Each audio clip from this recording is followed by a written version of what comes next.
Acquire immunity. तो last class में हम लोग ने इन्नेट इम्यूनिटी तक पढ़ लिया था। आज हम लोग का टॉपिक एक्वायर इम्यूनिटी है। ठीक है, एक्वायर इम्यूनिटी। एक्वायर इम्यूनिटी क्या है? ऐसी इम्यूनिटी जो कि डेवलप होती है after the infection of pathogen, या हम कहते हैं कि कोई डिजीज़ होने के बाद कोई इम्यूनिटी अगर डेवलप हो रही है तो उसे हम लोग एक्वायर इम्यूनिटी कहते हैं। राइट। अब एक्वायर इम्यूनिटी को थोड़ा सा इस तरह से समझते हैं कि सपोज़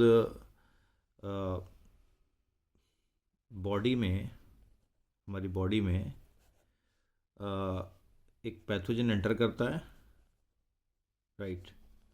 ये पैथोजन जैसे एग्जांपल के तौर पे हम मान लेते हैं कि कोई वायरस है। ये वायरस जब बॉडी में एंटर करेगा तो हमारी बॉडी क्या करेगी? इस वायरस के लिए एंटीबॉडीज़ बनाएगी। राइट। और देन ये एंटीबॉडीज़ इस वायरस को डिस्ट्रॉय करेंगे। ठीक है ना? क्या करेंगे? डिस्ट्रॉय करेंगे। तो एक काम और साथ साथ चलेगा, यानी कि डिस्ट्रक्शन तो हो ही रहा है, हमारी जो बॉडी है वो इसे मेमोराइज भी करेगी। ठीक है।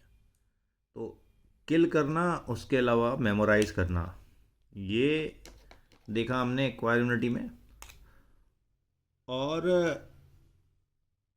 जो एंटीबॉडीज़ यहाँ बन रहे हैं, है ना, जो एंटीबॉडीज़ बन रहे हैं, इनके बारे में ध्यान रखना है कि ये एंटीबॉडीज़ जो बनेंगे ये स्पेसिफिक हैं। ये क्या होंगे? स्पेसिफिक होंगे। तो ओवरऑल एक्वायर इम्यूनिटी में हम लोग क्या समझते हैं? एक्वायर इम्यूनिटी में सबसे पहला इंपॉर्टेंट पॉइंट क्या हुआ कि एक तो ये स्पेसिफिक होगी। दूसरा इंपॉर्टेंट पॉइंट क्या है यहाँ पे कि स्पेसिफिक होने के अलावा यहाँ मेमोराइजेशन होगा।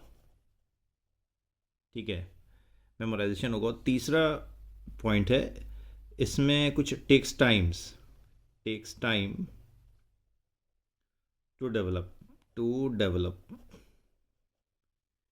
ऐसा इसलिए कि ये बाई बर्थ मौजूद नहीं होती, इसलिए हम ये मान के चलेंगे कि ये कुछ समय लेती है डेवलप होने के लिए। तो what is acquire immunity? Again divide हम लोग पढ़ते हैं कि एक्वायर इम्यूनिटी वो इम्यूनिटी है that develop after infection of